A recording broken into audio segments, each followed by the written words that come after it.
Christ is risen and Tiger Woods is in town, which is important to me.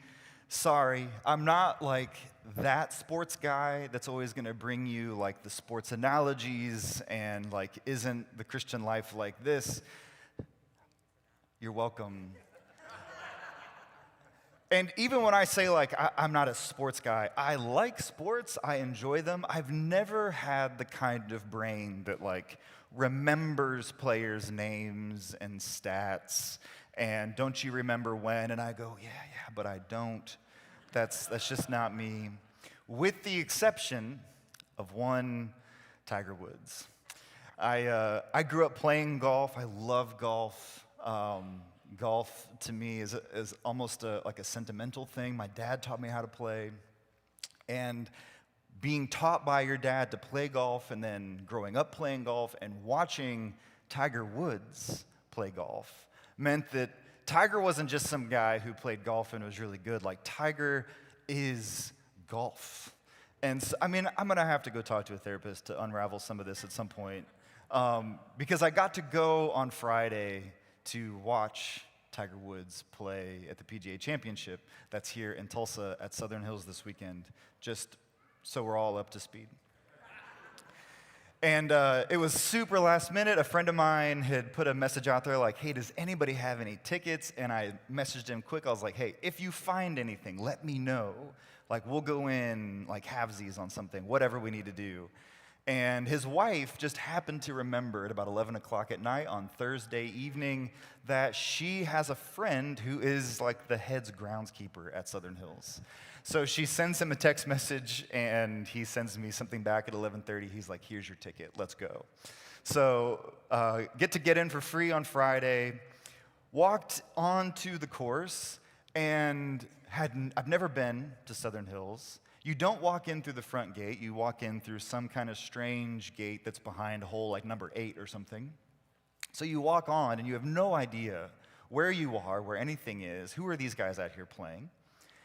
And we just so happened to walk up on a group of guys I was like really excited to see. So we watched them for a while, and then of course the buzz starts in like Tiger's getting ready to tee off.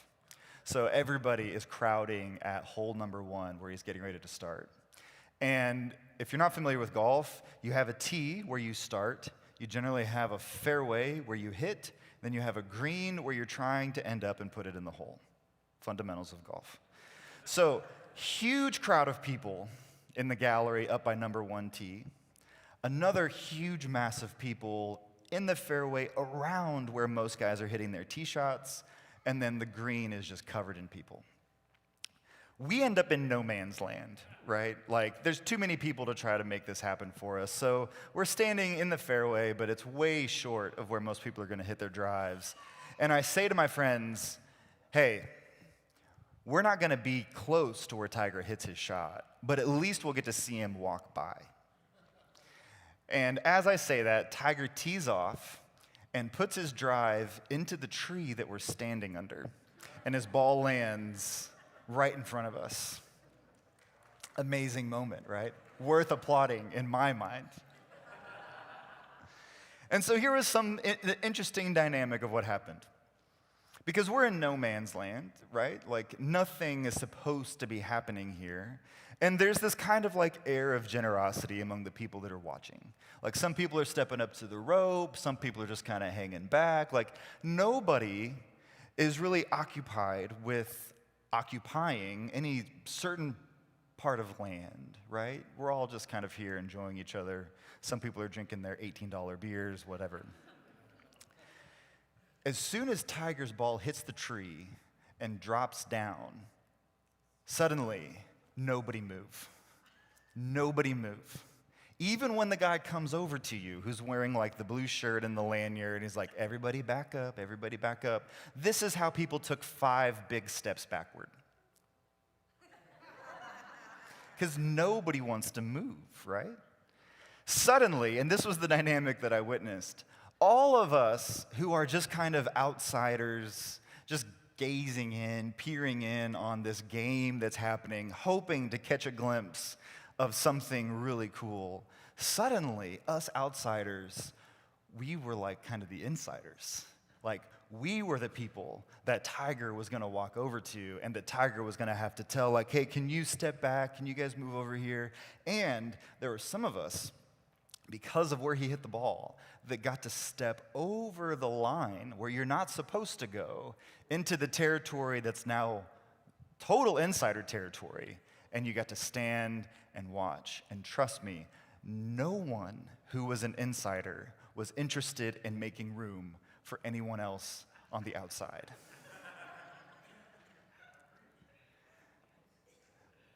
That's something of what we're seeing in the Gospels today. Hear that line from Jesus again. We will come to them and make our home with them. We will come to them. This is totally opposite of the way that we usually think spirituality works. We generally think that we are people who are in need of salvation, in need of saving, and in order for that to happen, we have to be the ones who go, we have to be the ones who journey toward Christ, and then at somewhere along the journey, we arrive at where we think God wants us to be. We are the ones who make this journey from being the outsiders to becoming the insiders. But that's not what the gospel says. The gospel says, for those who desire to love God, God will come to them and make his home with us. This is the good news today. Willie Jennings, he's a brilliant theologian. He is a professor at Duke Divinity School. And he wrote this article. If you want to go look it up later, you can find it. It's called Overcoming Racial Faith.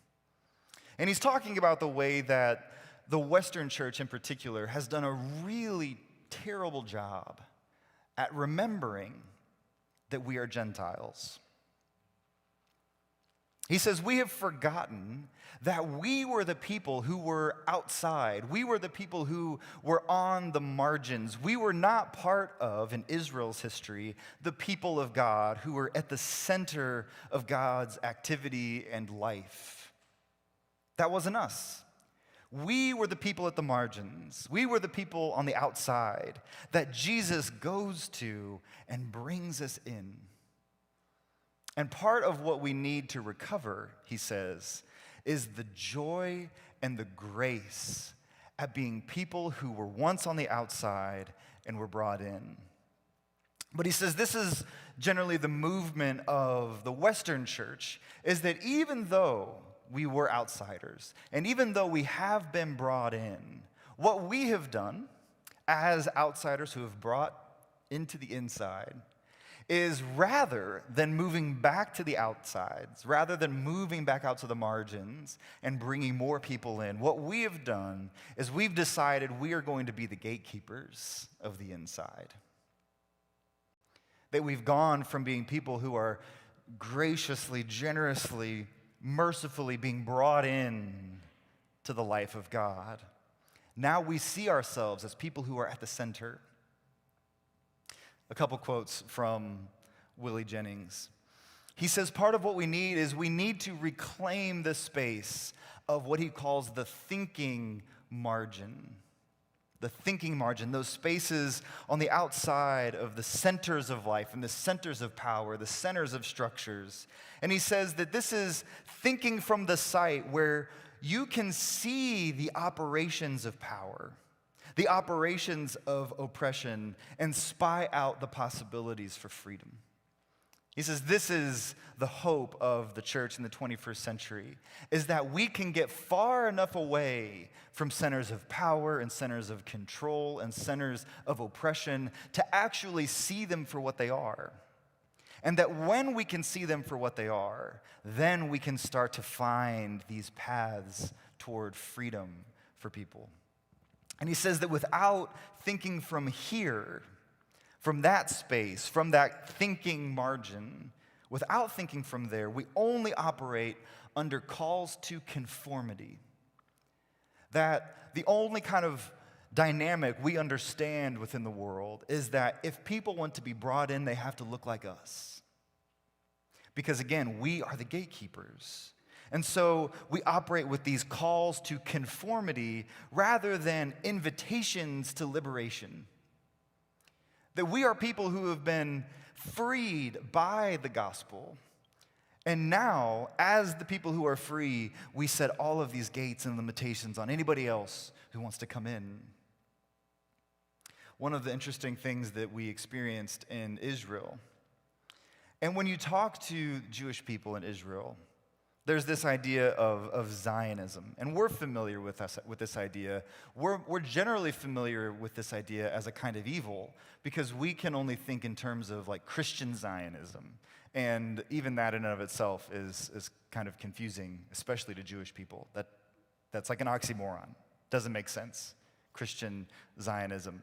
Zionists, in terms of the Jewish people, are all over the spectrum, from the most conservative, most orthodox, all the way to the most progressive. Zionists, in their eyes, are just people who think that Israel has the right to exist, that Jewish people have the right to be here as a people. But one thing that was interesting that we saw from people all over that spectrum, from the most conservative to some of the most progressive, was this posture. They said that for the last 2,000 years, we've tried being the people on the margins. We've tried being the submissive people in the world, out for other people's blessing. And then they say this, and look where that got us. We're done with that. Now we're in a place of power and control, and we're going to hold on to it and do everything we can to maintain it. This is a kind of microcosm of what I think we see in the larger Western culture. That we are people who have found ourselves at the center of power, at the center of life and society. And the posture that we're invited into is not to be the people who say, yes, we're going to do everything we can to keep this power, to maintain control, to see my will be done in the world, everyone else be damned. The call, the posture that we're invited into is to be people who were once on the outside, who have been brought to the inside, who have to move back out to the margins in order to make room for everyone else. Another line from Willie Jennings. He says that we have decided we should look at the world as though we were at the center of it and not at the margins with a man named Jesus. He says, we forget that we were Gentiles, the real heathens. A Christian world was turned upside down, he says, in the 20th and 21st century. The Christian world was turned upside down and remade in our image. He says, we should have understood that becoming Christian meant a permanent opening of our identities toward those whom God would send into our lives. Because it was exactly that opening that made us Christian in the first place. This, he says, is what we have forgotten, is that by the very fact that we are Christian means we are people who were invited in to the story that God is telling in the world. And when we forget that, when we forget that we were the ones who were invited in, not who earned being here, not who deserve to be here. We were the ones who were invited. He says, when you forget that, we start acting out in ways that are unfaithful to the gospel, in ways that actually do harm to our neighbor. So, a couple thoughts. Using that kind of framework of remembering that we are outsiders who have been brought in, who are called back out to the margins. One of our texts for today is out of Acts chapter 16, beginning in verse 9. And I'll give you a bit of a summary of this. I won't read it verbatim. But in this moment, in this story, this passage, Paul is dreaming and he has a vision of this man from Macedonia. And in his dream, this man from Macedonia says to Paul, "Come, help us." And so what do? Of course, they cross over to Macedonia, which they were, this is interesting, which I will stop to tell you this. They were in Asia, and every time they tried to move into a community and spread the gospel, they found some kind of resistance. And the resistance wasn't from the people, it was the Spirit. Isn't that fascinating? That the Holy Spirit is actually preventing them from doing the very work they feel like God is calling them to do. And so while they're grinding away, trying to push their way into Asia, here's this person in Macedonia, which if you don't know is in Europe, who says, "Come and help us in a dream." This stuff's crazy. So they set sail. They end up in Neapolis. And then from there they go to Philippi. And in Philippi is a Roman colony, which is a leading city in the district of Macedonia. And so they've arrived. They're at the place where they feel like God is drawing them and calling them. And so he's looking for the man, right? This is the way the story sets itself up, that a man has come to Paul in a dream and says, "Come to Macedonia, come and help us." And this is something of how prayer works at times. Sometimes in dreams, sometimes in visions, sometimes in our subconscious. And part of what we have to learn to trust is getting a feel for what it is that God wants for us and from us. What is it that we can trust in those dreams and in those visions and in those subconscious moments where we feel a pressing on our lives toward other people? And of course, Paul follows that impulse. He follows this nudging. He follows this dream that he has. And he's looking. He's trying to find this man who needs his help. And then here's what happens in the story. On the Sabbath day, we went outside the city gate by the river where we thought there was a place of prayer. We sat down and spoke to the women gathered there. A woman named Lydia, a dealer in purple cloth from the city, worshiped God and was listening. The Lord opened her heart to pay attention to what was spoken by Paul, and after she and her household were baptized, then she urged us, "If you consider me a believer in the Lord, come and stay at my house." So they're looking for a man, and we would expect, story-wise, to find out who this man is. And they find themselves inside the city. And then there's this dramatic move where on the Sabbath day, they go outside of the city, outside of the place where they feel like God has called them, outside of the city in Macedonia, and they go out by the river to find a place for prayer. And while they're praying, it's a woman who hears these prayers, begins to worship God and to receive what Paul is saying, and she's baptized, and she invites them into her home. Somehow, in their going out, away from the city, in their faithfulness to what they can understand, it leads them to this woman, to Lydia, not a man. And she is the one who the gospel is open to. She is the one who gets invited in. And then she does this. Because she has heard a word of freedom, and because she has been now baptized and brought in to be included in that story, her response is hospitality. That somehow when we open our lives to those on the margin, what we see in lives that are really transformed is openness, is hospitality. Your hospitality to the people who you aren't expecting, to the people who you are not looking for, to the people that you think least deserve your openness and hospitality. If given time, we'll see their lives transformed and will return back with an openness toward others. This is the move of the gospel. There's more that I want to say about it being on the Sabbath and how they leave the city, but this isn't the time. It's interesting that when you look at the scriptures, there are all these little section titles. Those weren't always there. We, we added those later just to make it a little easier.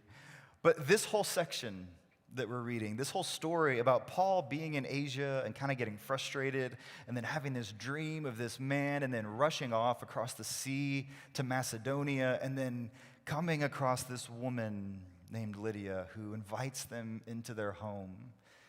This whole section is under this banner, the evangelization of Europe.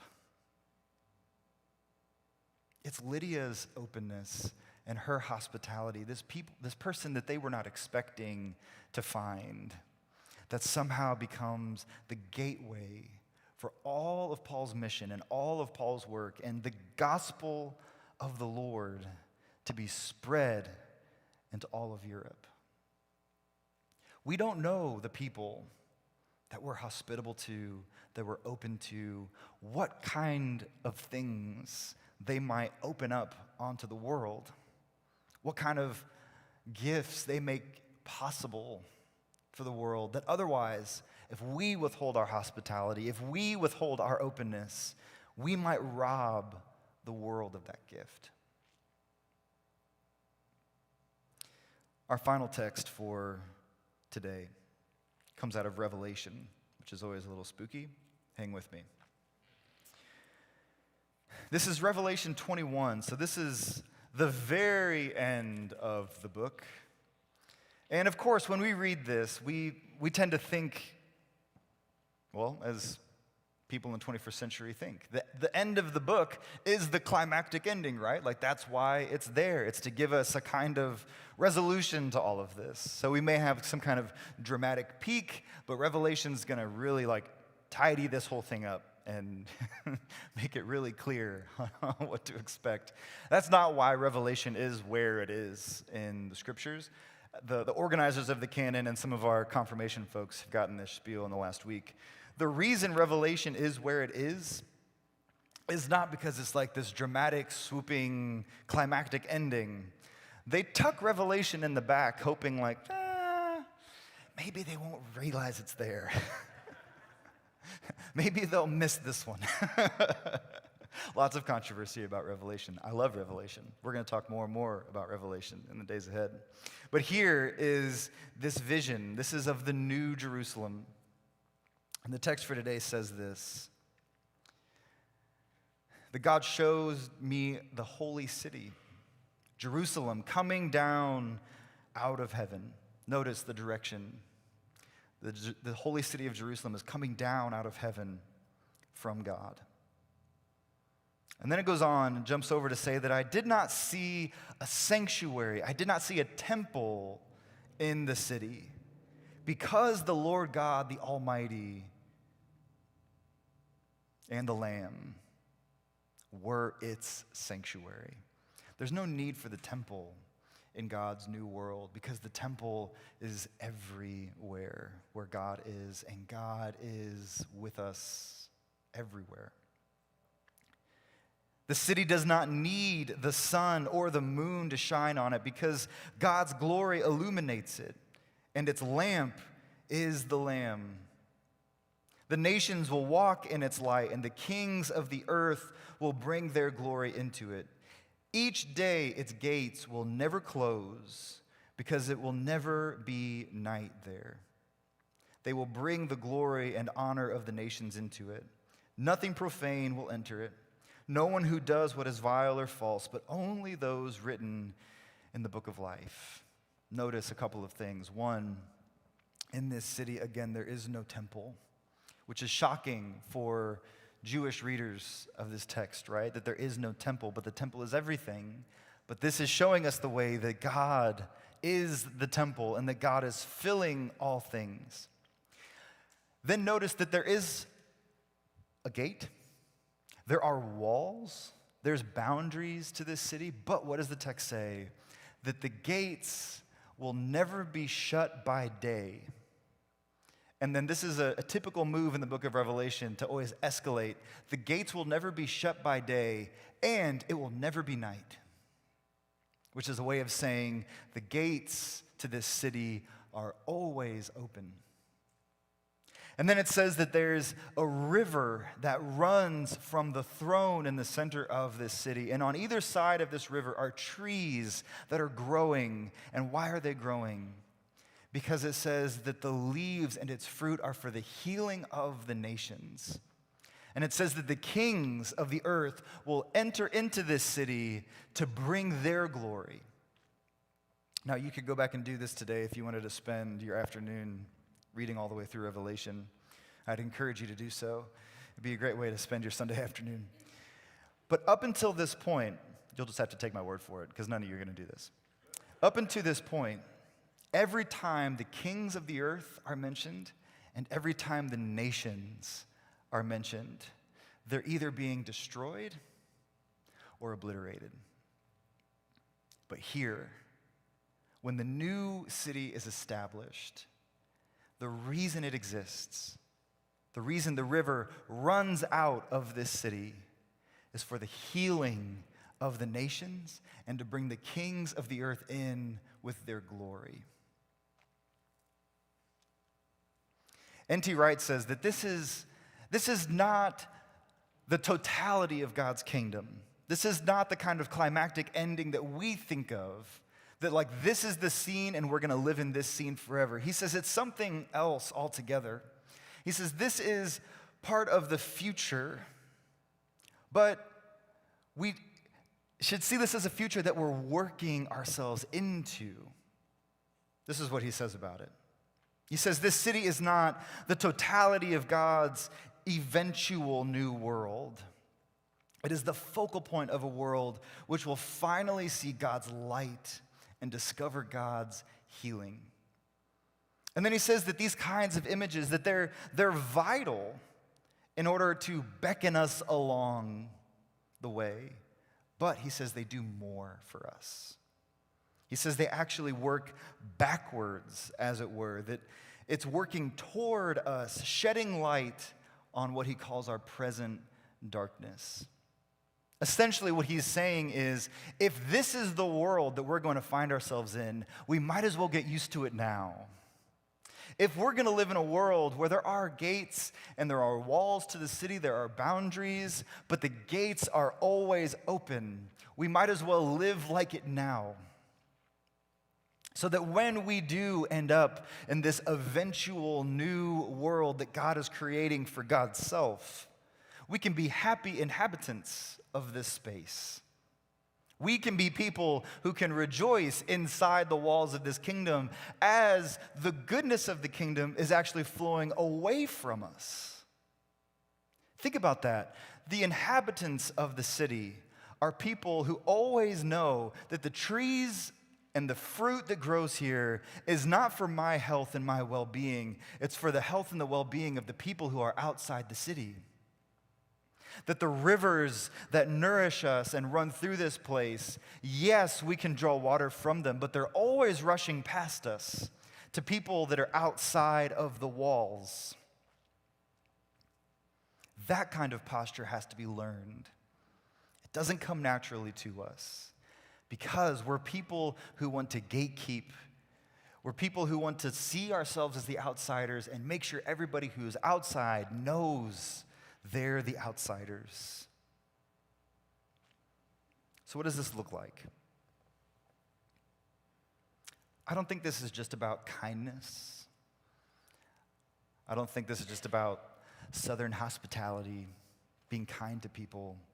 It is, at least in part, that. We ought to be kind to one another. We ought to bandage one another's wounds. But I think it looks deeper. I think it looks like healing, even healing for those that we don't think deserve healing. This final story I'll share with you. This was published in the Washington Post in 2016. Again, you can go look this up. And it's about a person whose name was Sergeant Joseph Cerna. And Sergeant Cerna spent about 20 years in the Army as a Green Beret. And he saw some stuff, as you can imagine, somebody who spends 20 years in the services would. He experienced 4 different tours.